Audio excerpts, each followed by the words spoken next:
nahuli, arestado, they sound the same. They mean the same. They So do. when you make a dichotomy of the definition of those words, and there's something mali na they're trying to correct. Nagsayang pa tayo ng pera just to send him and his team to the Czech Republic only to find out he's no longer in the possession of the Czech authorities. Should the president apologize? Should the president apologize? But sa akin, kailan muna mag-apologize yung taong nagsabi kay presidente.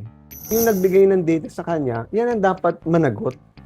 Sa akin, it should have been fired. You always have to defend your principle.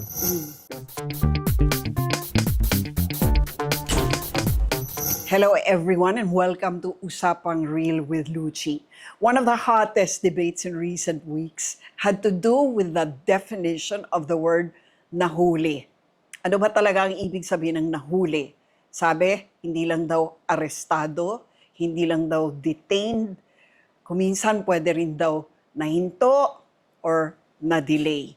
But beyond the definitions, it's worth looking into the communications dynamics of Malacanang with the public. And there's no better person to talk about this with us than former spokesperson Edwin Lacerda. Hello, Edwin, and welcome to URL. Ba't ka natatawa? Edwin, what do you make of the communication environment now in our country, given that there have been so many blunders and communication faux pas na emanating from the palace? You know, are you referring to... Of course, yung si Quezaldico, yung nahuli na, and all of these interpretations of what that phrase really means. I'll tell you something. For a president to announce it himself, it must have come from a legitimate source. Because before the president would issue a statement, pinapa-double check, pinapa-vet yan eh. And it must have come from someone who was authoritative enough, or maybe a cabinet rank member, who told him na huli na si Saldico. Eh syempre, kapag at that level, cabsec siya, maniniwala ka. And I would presume as president that if you told me that you're a cabsec, you have verified your source of information or the information. So that's why he crafted that. Eh, ang problema, hindi pala klaro.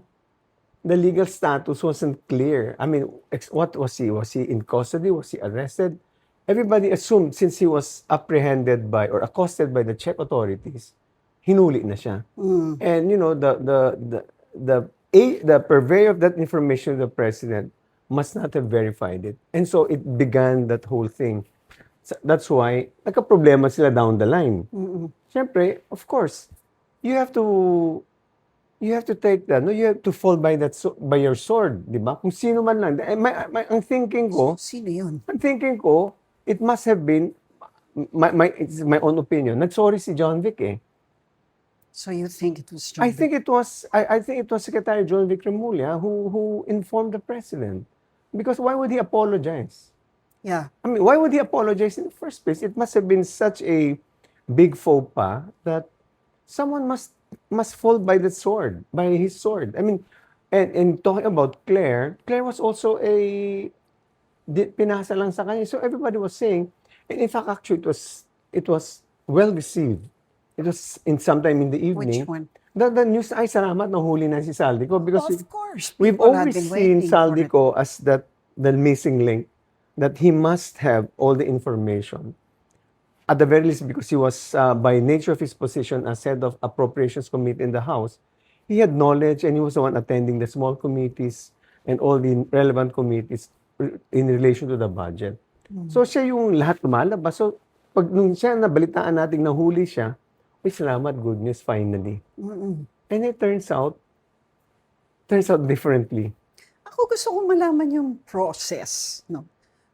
So, the president receives information from one person, I can and takes it all in? Ganun lang I ba would yun? assume Or if this were your time, for example, assuming lang, theoretically, Ganun lang ba yun? Parang Hindi, I sasabihin, trust in my cabinet secretary, I I trust in trust his that you source. went through the process of verifying and vetting that information. Di What ba? would be the vetting process? If it was me, somebody told me, let's say I'm the spokesperson, I told the president, I would have asked, get that information, saan mo nakuha yan? We would ask. And, because, No, hindi. kasi Hindi yung abogado ako eh. spokesperson eh. Yung Abogado ako. presidente. No, I Ay, know. yung president would have asked, confirm ba yan? I mean, not sure, confirm ba yan? Tatawin niya, confirm ba yan? So, can it be, ano ba yan? Totoo ba yan? So, that's a basic question. Kaya na hindi ka abogado, totoo ba yan? Yung kausap mo, siguro hindi abogado, narinig niya somewhere, maybe he wasn't diligent enough to vet the information. Yes, pero tama tayo na accosted I mean, he was apprehended. That much is true. So maybe that particular incident, it was correct that the information that he was apprehended by Czech authorities was correct. So okay, so assuming na tama yun, na-apprehend, so i-announce na kaagad? Hindi mo na tatanungin halimbawa through DFA channels? I would imagine. I wouldn't know the even- process there, but I would imagine you should have done the due diligence. And knowing that there was apparently an embassy in the Czech, in Prague. Yes. So they could have easily gone there. We have a police attaché there, a military attaché, or the usual diplomatic Kaya nga. personnel to check and verify, is it true? And I don't know what happened. Someone dropped the ball there. Unfortunately, it was the president who made that announcement. And so, parang siya nung hindi exact, hindi klarong totoong nahuli, but he was, well, factually, nahuli siya. Tama. Tama yun at that point. There was no doubt nahuli siya. But the process, ano pala yung proseso, hindi na tiningnan. Di ba? Ano pala, yan pala, there are some laws in EU, whatever, or hindi Yes, natin in alam. Europe, yeah. Sana, verify muna nung nag-confirm kay presidente na may proseso pa po yan.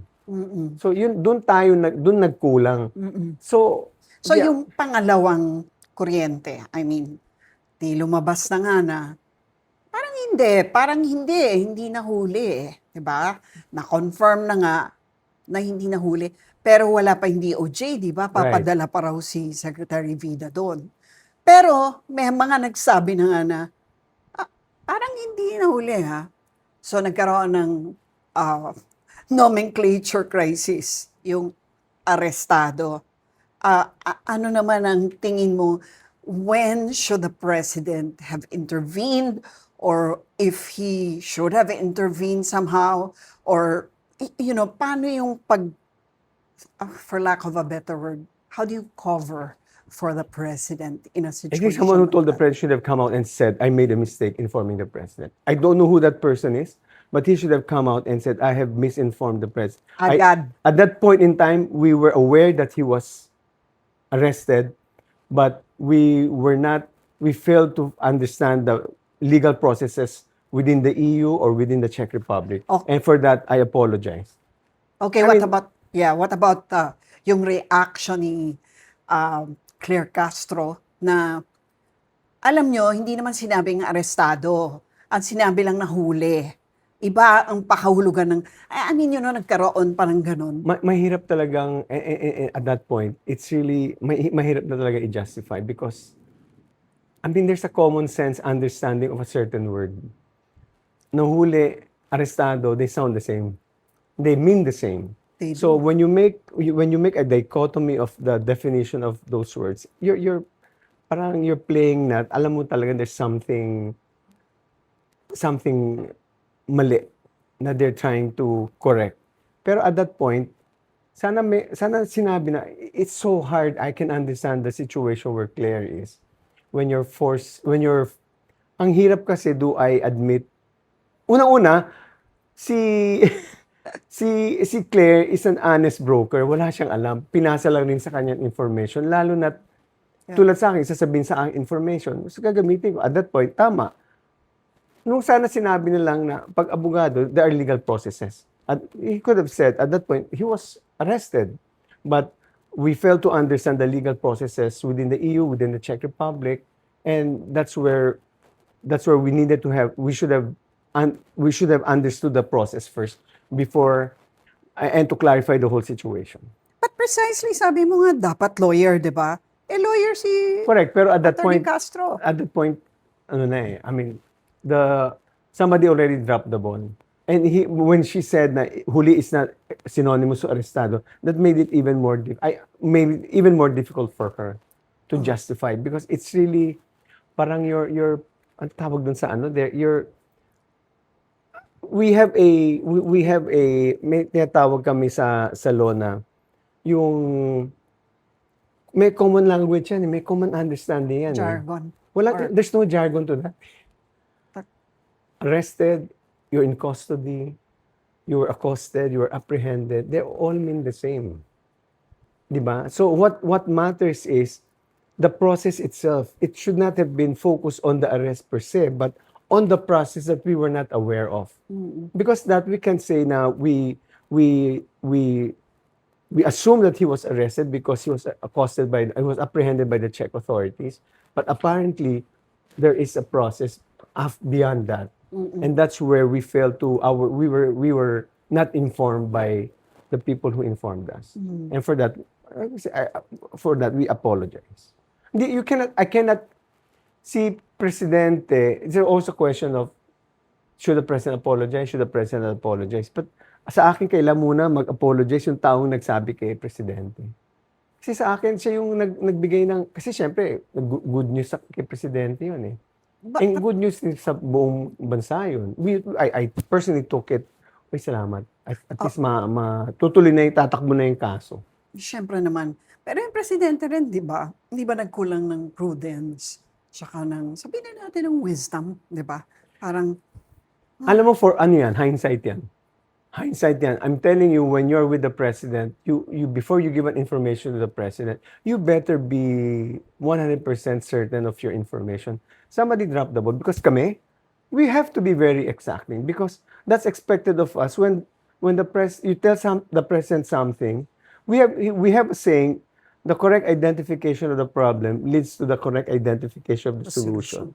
Yan kasimple yun eh. So, if the data given to him was incomplete, what do you expect the result will be? So, yung nagbigay ng data sa kanya, yan ang dapat managot. Sa akin, it should have been fired.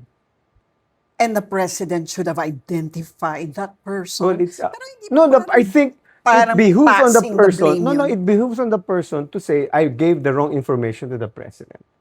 Because, as in any situation, you always have, for instance, you always have to defend your principal. Because talaga naman pinasa lang sa kanya information eh. And he himself was very pleased when the news of Saldi's arrest was reached him. And immediately came up with a tweet. But John Vic did apologize. Secretary John Vic did John Vic apologized for saying the 3 weeks.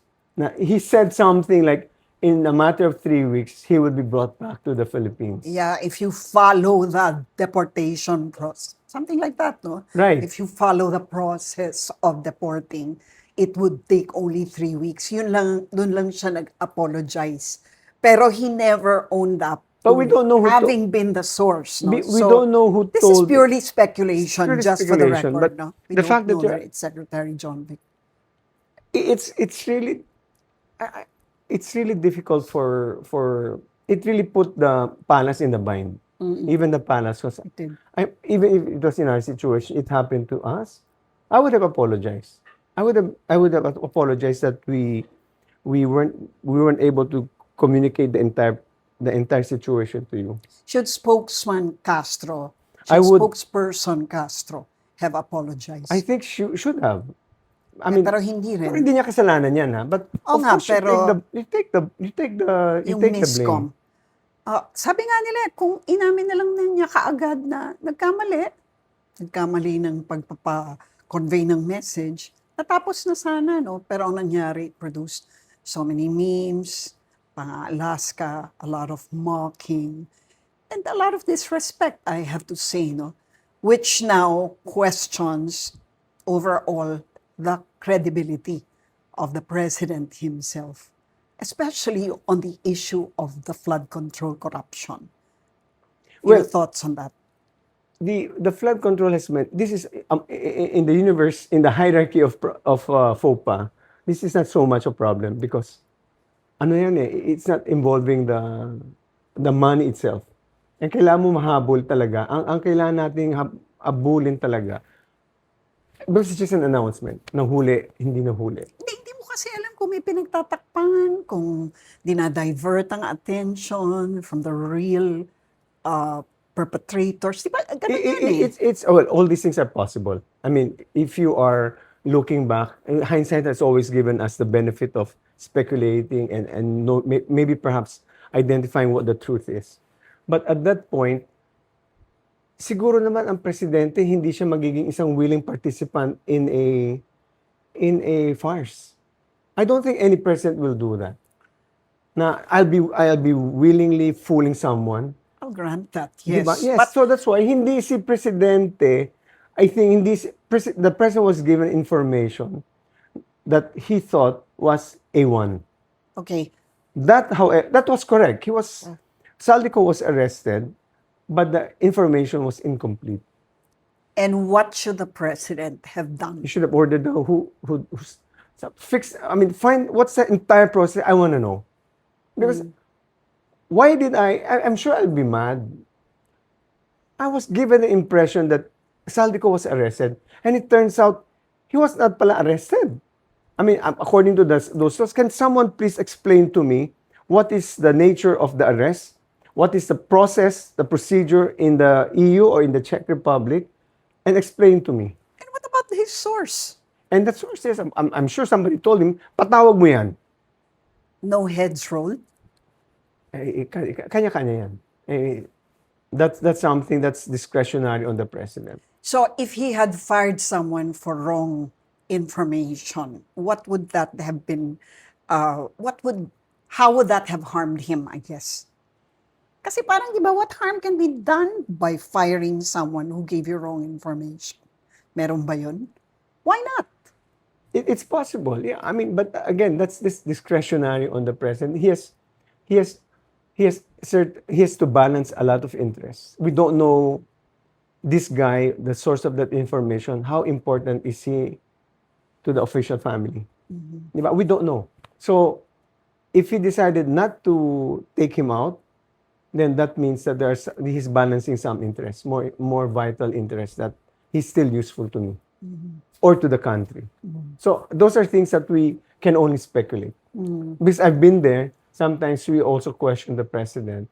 But ganito ang ginawa mo, di ba? Parang it boggles us. But he has his own judgment. At some point down the line, he would explain to us, pero not at that point. But these things happen talaga. How much damage do you think this has wrought on the Marcos administration? Well, ako honestly, this was a comms issue. It's not, for me, I don't think it's a major issue. What I'm more concerned with is, what are the cases against Martin Romualdez and Chis Escudero that Boying Remulla promised? Because what has been the outcry of the people? The outcry of the people has always been ikulong ang mga kurakot. That's the one thing. We are crying for blood. And I think that blood must be shed to satisfy the anger of the people, because otherwise it doesn't show the determination to go after the culprits. I mean, we don't even know who they are. So you think this is just a comms thing? I mean, the fact that they couldn't even trace exactly There are where certain questions. Saldico is, the fact that they would make such a fatal error on his having been in custody or arrested. My concern is, we have an embassy in Prague. Why did you have to send the acting Secretary of Justice there? Or why did the acting Secretary of Justice have to fly out? He could have sent his undersecretary, or I believe, if I recall, we have a legal attaché there. We have police attaché, we have military attaché in those embassies. Those are standard complement in an embassy. Right. So that made me wonder, why do we have to send all of them there when those information will not change regardless of who the personality was sent? If it was the ambassador who went there, that would have been fine. I mean, he would have gotten the same information as Secretary Yeda. Uh-huh. Di ba? It won't change. Eh. So that's my question. Nagsayang pa tayo ng pera just to send him and his team to the Czech Republic only to find out he's no longer in the possession of the Czech authorities. And I guess yung slowness, kumbaga, between the time na dineclare na nahuli na and the time na nalaman na hindi pala and the time na na-confirm na hindi nga talaga. Anong Yun nga yung Same. yan yung bagal na we could have obviate all of the delay by just verifying with our embassy going there. So nagmukhang, di ba proof yun na there's inefficiency? Or deliberate ba yun na pinapatagal, pinapatakas? Is it fair to say na, teka muna, ano ba to? Moro-moro ba Well, in to? the first place, it was also John Vic who informed, it was when he was guesting in my show that he informed us that may golden visa si Saldico. Okay, so, Eh, it turns out, where's the golden visa? Why was he accosted? Why was he arrested? If he had a golden visa, he could allow you to go around the EU. precisely. That's my point. So, in the first place, did they even bother, at least John Vic was the one who claimed it, did they even bother to check if this guy has a golden visa? I mean, the embassy could have inquired, I don't know if that's possible, but they could have inquired with some authorities in the Czech Republic, or in Portugal, does Saldico have a golden visa? We don't even know up till now. Yun na nga eh. So Parang- this whole thing is, who is on top of this? Who is on top of the investigation? Is it the DILG, number one, or is it the DFA?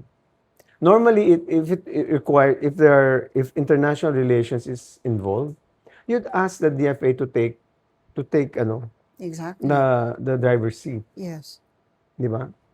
Pero ngayon, humahabol lang sila, di ba? Parang ngayon And pa then lang sila. we heard from Tess Lazaro, our DFA secretary, that apparently Saldico is now in France applying for a Right. political asylum. Exactly.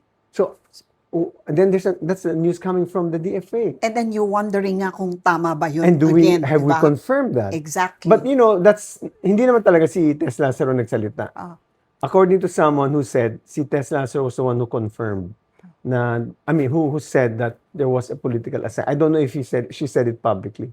Why do we have so many dead leads? Are we so incompetent as an our investigative bodies can't even get to something like that? I mean, nahuli na eh.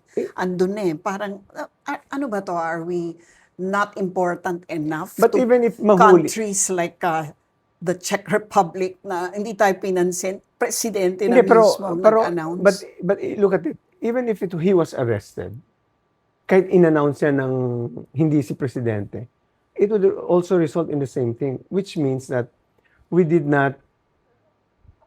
failed to understand the entire legal process in the EU or in the Czech Republic. What is the process involved when someone is arrested there? We should have an expert in the DFA who could tell us, this is the EU rules and this is the normal course of action that they will take. We have international experts who are guessing in all these shows, telling us iba ang proseso sa EU, ha? Yes. So if those guys know, we have subject matter experts also in the DFA who could have shed light to all these things. But unfortunately, tahimik ang DFA. Hindi ko maintindihan ba't hindi sila nag-take lead dito sa usapang ito eh. Because they would be more competent to answer. Because we have networks, we have consulates, embassies abroad who could tell us how the EU legal system is. How important is arresting Zaldico? It's very important. That's why. Correct. So, couldn't it have been so important that the president, tell me about this, if this is legal or even acceptable diplomatically, couldn't the president have called the head of state of the Czech Republic to really intervene and to just say, we need this person back here? Why do we have to now go through hey, France, please, this guy is so wanted here. Send him back. Look, Paano ba yun? Pag ako presidente, and I've seen it up close, ang daming problema ng presidente. It's both foreign and domestic. what we would normally do is assign it to someone to take charge. I don't know who he ordered to take charge of this whole Saldico case. We don't know if it was the role of the ombudsman to do that because may jurisdiction si ombudsman dito eh. Kung ombudsman yan, independent na si president, but ombudsman can call on the law agencies, legal agencies, investigative agencies to help in the arrest or call on DFA. So I would imagine that the president is not the one, o sige, form a team, look for Saldico. And I'll go on doing all other things. You cannot expect the president always to be focused on one problem. That's why he has to multitask as in everyone does multitasking in government. Ang problema kung sino yung inutusan at bantayan yung kaso na hindi inaasikaso. Meron ba nun ngayon? Hindi ko alam kung sino Somebody doing inassign this. But the point is, si Saldico, hinahabol nila Ombudsman Remulla. Hinahabol nila John Vic Remulla. Interpol, which is, meron tayong international, Sabi nila sa na DOJ. nag-file na ng application. Red notice, for meron. Notice. It was DOJ. Ang tagal na nun, Edwin. So, there's a body that oversees coordinating with the Interpol. So, we should have a clear understanding of saan binabahay ito panghuli who's taking charge of this matter of arresting Saldico, investigating Saldico. And that guy should be reporting to the president. I am telling you, hindi si presidente parati on point in one problem. Ang araw-araw madaming problema. I've seen that kay Pinoy. So talagang alam namin, that's why sometimes we would have meetings on this topic. Araw-araw may meeting yan. Pero hindi naman to deliberate na parang, dead end na para makalimutan na at wala na rin magawa. It's just way too long after the fact that people are now beginning to forget it and are moving forward toward impeachment issues and 2028. Hindi kasi front and center pa rin ang flood control eh. You Diba? think until now? Oh, survey says that corruption is one of the top 3 issues. Yeah, I know, but on the part of the government, are they doing something really to get to the bottom of it? You should not invite Apart me. from Vince Dizon No, but really going all over the place trying to correct what needs to be corrected, no? But apart from that, But paghuhuli ng mga nagkasala, ng mga nagnakaw, that's what. Kasi tumigil na sa Senado, yung Kongreso, impeachment ng, impeachment di ba, ngayon. ang pinagkakaabalahan. Parang, have they dropped the ball on this, you think? I think if kung you look backwards, if the government has dropped the ball, hindi na nag-announce si presidente na huli na si Saldico. That's good news, di ba? Correct nga, kung nahuli na, di mabuti, tuloy-tuloy na yan, di ba? Kung may talagang Sabagay, plano no? silang isang tabi itong whole thing, why did the president even bother announcing to the public na si Saldico nahuli na? Di ba pwede matahimik yan? Pwede some embassy statement that we have apprehended Saldico and the president just says, commends the embassy or whatever. You don't have to do it front and center eh. So, but there's always that lingering thing nga. Pero, you have to understand, may hirap talagang mahusga. We can only speculate. But talaga, ang ano dyan, identify mo kung sino yung taong in charge in going after Saldico. Doon malalaman natin. Kasi kung mahirap talagang mukhang on one hand kung anti-government ka, talagang they're dropping the ball kaya si Duterte, Sara na ang pinag-uusapan. Pero yung nga sa akin kung talagang they're dropping the ball, why bother announcing to the public Saldico has been arrested? Kasi babalik yan whether you like it or not. If the good news na talagang nahuli, di ba na balik na rito, di siya magiging front and center.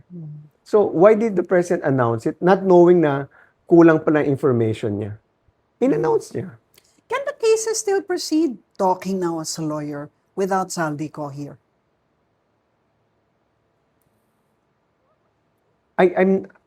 Yung mga delivery ng pera kung whoever, yun hindi that will not prosper.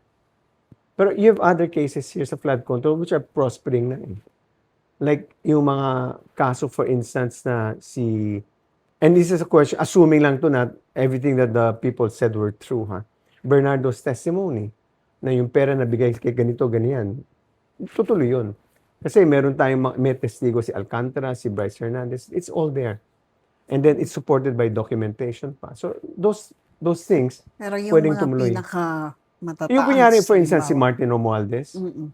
ang sabi nung, I don't, ang sabi ng mga iba, walang evidence kasi, I mean, he's smart enough not to attend the small committee. Yeah, but Di ba? Parang, but mean, that's why, okay. who is Saldi linking? Di ba, Martin? That's why, to get to Martin, you have to get Saldico. Which brings us back to the question of whether this was all genuine, na nahuli and then hindi pala. Parang No, but hindi my naman point yun. there is, at that point when he was arrested, the president made that announcement. He didn't have to do it. Yeah. If he wanted to downplay Saldico and the arrest, wag na natin para isang tabi na talaga. That would have been really, obviously, they were downplaying the arrest. Sabi, but hindi, importante, babalik ta rin ka naman, na huli. But hindi to in-announce ng palasyo na huli. They'll be accused na naman of saying that you're down. Either way, you're downplaying the whole thing. Damn if you do. Because it's really there is, if your belief is there's bad faith on the part of government, anything they do will be in bad faith. Diba? That's the whole thing. So you're damn if you do and damn if you don't. You can always find ways to rationalize the action or the inaction of the government. And that's where we are right now. We can only speculate. Well, okay, so what about Martin Romualdez surfacing after the announcement that Zaldico was nahuli na? What do you make of that? It sounds like he made a threat na I won't be the only one going down. That speaks a lot. Was he reacting to the announcement, you think, na nahuli na si Zaldico? Why would he say that? Nagsasalita na, Why would diba? he say that? I mean, that was parang inuunahan mo na, pag ako hinuli nyo, lagot kayo. So, na-threaten siya. Siguro. I think he was threatened. Sana hindi na lang niya ginawa yun. Nagka-smoking gun pa in a way. Tapos, made his situation much worse. Now he has a hold order. He can't leave the country without securing a consent from... That's right. And then Boeing, Nagka-caution. Remulla, Yeah. is against him leaving the country no matter how temporary the departure or the Trip. going away is. And considering that, and this much is true, that Boeing Remulla, when Martin entered Upsilon, he was the boss man. So as a boss man, you're responsible for your wards. Okay. So that is a special relationship. And for someone to go after his own ward, he's supposed to take care of, even beyond school, says this guy, Boeing, is really intent on going after his very own guy, the guy who took care when he was still in school. The fraternity ties are very strong. I'm not a fraternity guy, but from the friends I have, the bond is so strong. It extends beyond. That's why you have a lot of connections. Like in Ateneo, we've got Utopia and Aquila. Lahat yan. Pag yung presidente, let's say, yung isang official is as a certain fraternity, you'd expect a number of public officials na fraternity members. Upsilon and Sigma Rho are famous for that.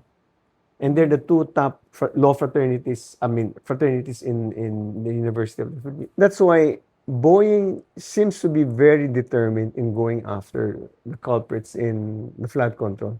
On that alone, I think there is some measure that this guy is really going to go after the mga nagkasala or at least mga nagnakaw. So sana totoo yun. We can only rely on the actions that he has taken.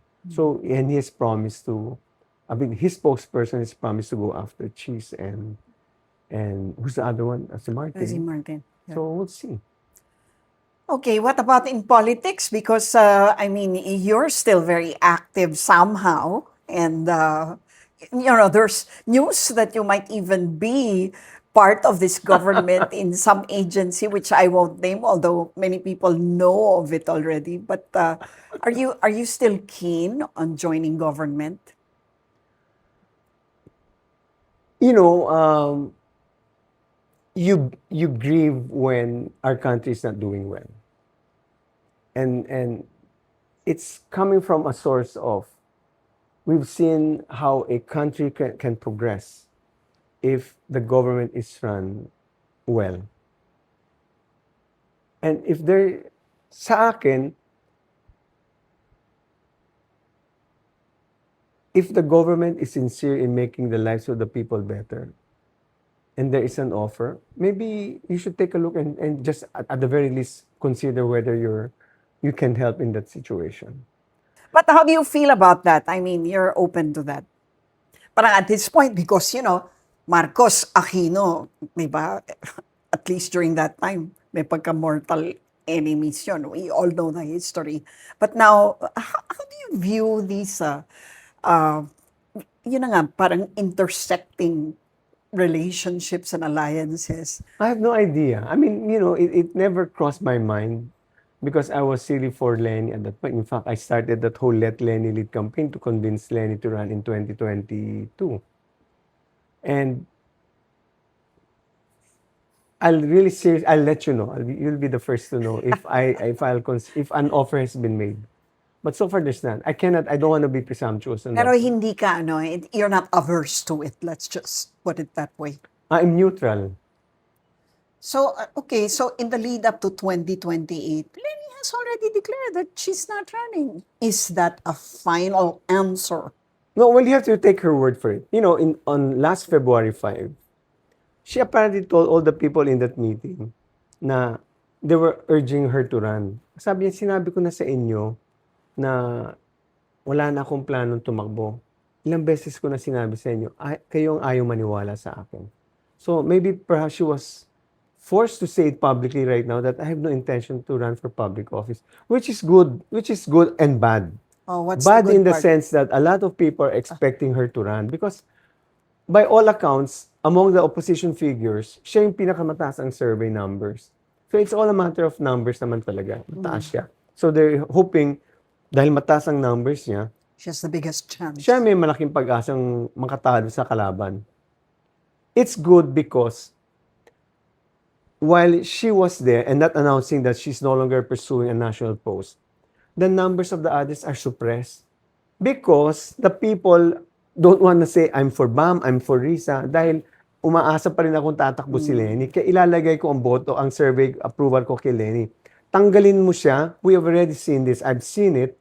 Pag tinanggal mo siya at nag-one-on-one with Sarah, tumataas ang numbers nila Okay, Bam, so- nila Sarah. Okay, so it's whittling down to who?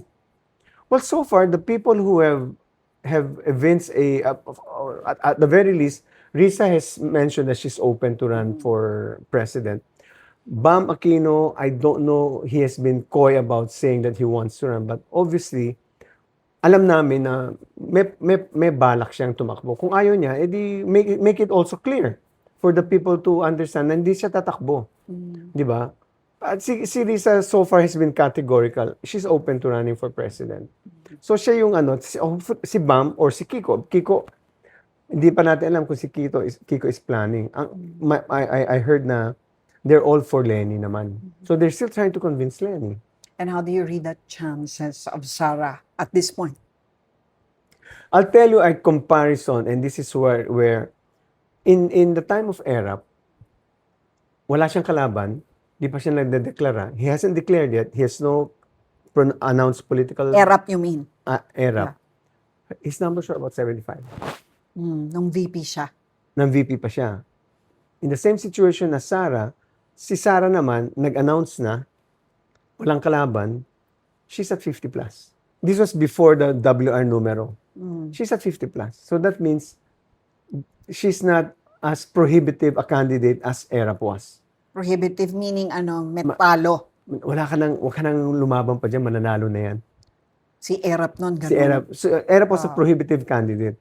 Sarah is not a prohibitive candidate.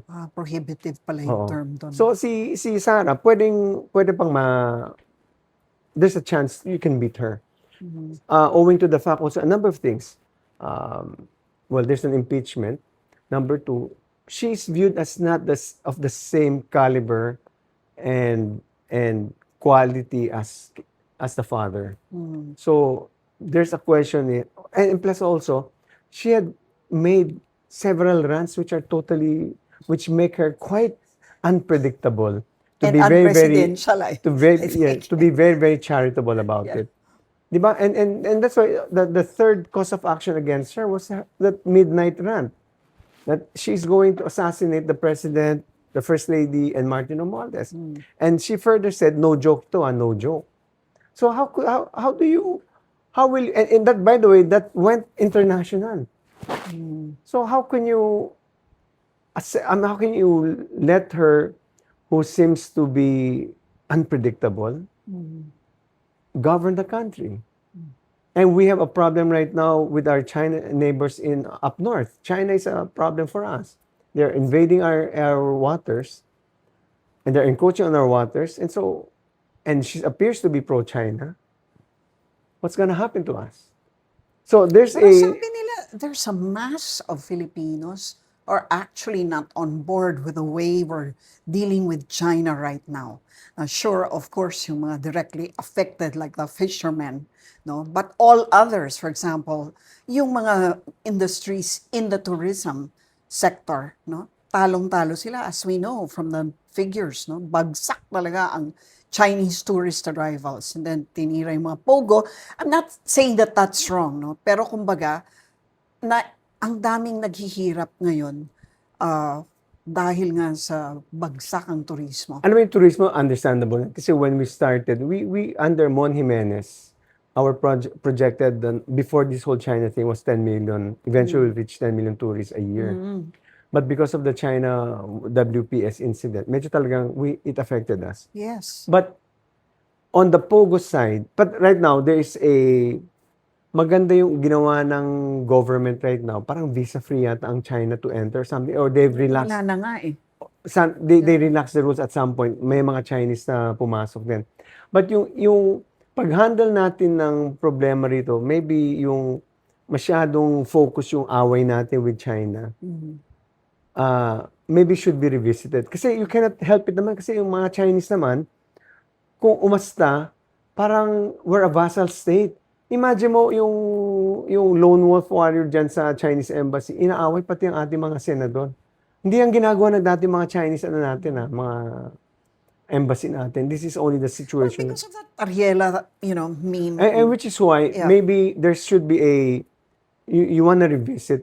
It can't be our source of relations naman with China. We've always said, and when I was a spokesperson, our relation with China is multifaceted. There's people-to-people, cultural, commerce. Diba? There's so many facets of our relations with China. It doesn't have to be fixated on the tensions in the West Philippine Sea. And we can do that naman. And that's why maybe we should revisit a bit of that. It's up to the president to do that. It's up to the military to do that. But certainly, we cannot give in to what they're doing when they encroach on our waters, territories in the South China Sea, West Philippine Sea. But you cannot give that up kasi iba na yan eh. But that's why, tama pero on the Pogo side, tama yung decision ni Pangulong Marcos. Kasi talagang human trafficking talaga nangyayari eh. That's happening in the Golden Triangle in Cambodia, Laos, Thailand, diba? Yes. Burma, diba? So that's you don't want that to happen to us. But we've seen that there's human trafficking already in Pampanga, in kila Alice Go and all the others. So that was a good decision. It affected our real estate, our condominiums. Maraming hindi na nagrenta, but so just fill it with another line of industry. There's always a saying naman talaga, nature abhors a vacuum. When there's a vacuum, nature will fill it up eh. In the same way that kung walang tatakbo, umalis na si Lenny, may papasok at tatakbo dyan. Diba? That's the natural law of physics. Eh. Natural law yan, so the nature will fill up a vacuum. So we'll just have to be innovative enough to see what industries can we bring into the Philippines. Hindi man tayo nagkukulang we are the most blessed, diba? We have, ang biro dyan, we have the nature, ang magaling tayo except the mga tao natin dito na medyo corrupt lang tayo dito. Di ba yan yung, Well, yeah, now that you mention it, okay, so there are alternatives, and yes, you think that 2028 may yet prove to be, a victory lap for the opposition, whatever. But the point is, yung corruption still remains a huge and almost unbeatable problem. Will the new, whoever they are, will the new government in 2028 be able to which gives me, lick it? Because, we've given up on the next 2 years. I mean, nobody's going to investigate this really, truly, even assuming that they catch Zaldico. I mean, but we already had that. We underwent 12 years of corruption. And my framework is the 2010 framework. It was preceded by 12 years of corruption. ERAP time and Gloria's time, it was filled with corruption. NBNCTE, the Weteng, so many scandals that under Gloria Macapagal and also ERAP on the Weteng. So well, they will say that Noy also had his share of no, it wait. with the No. People were so fed up that we voted someone who was clean. Noynoy Aquino was seen as, that's why our motto was kung walang corrupt, walang mahirap. There were no corruption issues on us. The Napolis thing was about an investigation on the time of Gloria. It happened, we investigated, it went, nag-erupt siya, na-expose, but that wasn't our corruption, but it was about 10 billion, it was 10 billion, it was huge at that point, that's why there was a million Yes. peso march. But by and large, our corruption perception index was low. I mean, compared to, that's why we became a rising Yes, the tiger, credit economic rating tiger. went up. Yes. You know, credit ratings, the sole big issue on credit rating is your fiscal management, which we handled our budget well. We had so much, this is the analogy we had. When we inherited the government of Gloria Macapagal Arroyo, imagine we were in a swimming pool, the water was up here. It was so bad. When we left government, the water was down here. In fact, we left so much money for President Duterte to use. It's what we call fiscal space. We left so much fiscal space for the Duterte administration. And that's the reason why I long for good governance, because administration of Noy has always been described as hindi siya perfect. And that's the only administration that's always been qualified. It's not perfect, but it did so well. Bakit? Wala namang perfectong government but we're always identified na maraming nagawa. It's the point that if your government is fixated with good governance, mapapansin ng tao yan Mararamdaman nila na malinis ang gobyerno, lumalaki ang tawag namin, lumalaki ang pizza, ang bibingka. Kasi kung corrupt ka, malit ang bibingka kasi ninanakaw Pero kapag ang maayos ang gobyerno, napapalaki ng gobyerno yung bibingka, and so many people can participate. That's what happened to us in during the time of 2010, 2016. That's why bumagsak ang interest rate because tumaas ang credit rating sila. Kaya nagka-traffic sa EDSA. Kasi dumami mga kotse. Ang daming taong bumibili ng kotse dahil ang murang umutang. Pero walang infra. Di raw nag-spend. No. We had to, tama yan. We did some, Skyway, na EIX. We did some infra, but we know where we focused on. No, I had to focus on the social poverty, the social safety nets. That's why we started with 80,000 families sa CCT. It became malaki, 88 million yata. We had to spend for the poorest of the poor to take them away from the intergenerational cycle of poverty. Yun ang inuna namin. That's why yung CCT, yung problema ngayon That's sa... a four-piece. I mean, That's a essentially, right? That's for... And now, ayuda, yun nga yung tinatawag. I mean, in a way, di ba? Pero sabi nga nila, sabi naman nila, ang hirap naman dyan yung ayuda mentality, no? Parang hindi na tayo ahon sa ayuda mentality. Pero How do hindi- you get away from that, no? You get away from there, which is why by not think of government as yung kasike. Ang mentality natin yung kasike. Bahal ang gobyerno mag-aayos ng lahat. That's why when we came in, Noy was talking about empowerment. Kayo ang boss ko. we are going to empower you. That's the reason why we were doing for peace, because we were training the young people, ayusin nyo yung your health, di ba? The mother should take care of their health. The students should go to school before you can receive aid. It's not a free, walang ano yan, hindi yan libre. You have to work on this to be given subsidy. So those are the things that we are doing. And by the way, it's not an original concept from us. It came from Brazil, Mexico, but we really just expanded it. We were the most successful four-piece model in the entire world. And that's why it's still working right now. Ang kailangan lang, and when we did some infrastructure, but we had to focus saan natin ilalagay. So we preferred to, and our infrastructure did not use government money, by the way. PPP. PPP yan. Kaya walang nakawan, walang corruption doon. Hindi totoong wala kami infrastructure. In fact, most of the infrastructure of Duterte, sa amin ang galing yun. Bulk of it, then towards the latter part na lang sila nagawa ng ano. Yung Clark City, kami nag-develop nun eh. Yung the whole thing right now, we developed that. So your outlook is so bright still for 2020. No, I'm saying we have a our- chance, because if people will really have to look for an honest official to head government. That's the reason why we are insisting, or we are trying to find just one candidate to go on a head-to-head with Sara. I don't know if that is possible. But if you do that, the chances of us getting a reformist government will be stronger than what is being viewed right now na mananalo na si Sara. So what are the chances that you will find a unified, ano bang tawag doon? What are the chances that you can find a candidate behind which You know, the problem, voters will really remember this unite? happened in One Sambayan, the last election. Ang problema ng One Sambayan, I was telling our friends from politics, wala namang politiko na kasama doon eh. Those all private people, private sector people. Anong alam nila sa, of course, lahat tayo may hunger for good governance, isang kandidato, but Yeah. politiko yan eh. You need to have politicians there to handle Yeah. this whole process. That's why I'm happy that Frank Dillon, Butch Abad are there. So they know how it is to deal with politicians.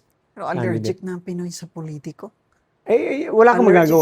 If you like what you just saw, don't forget to subscribe, like, and share. Thank you.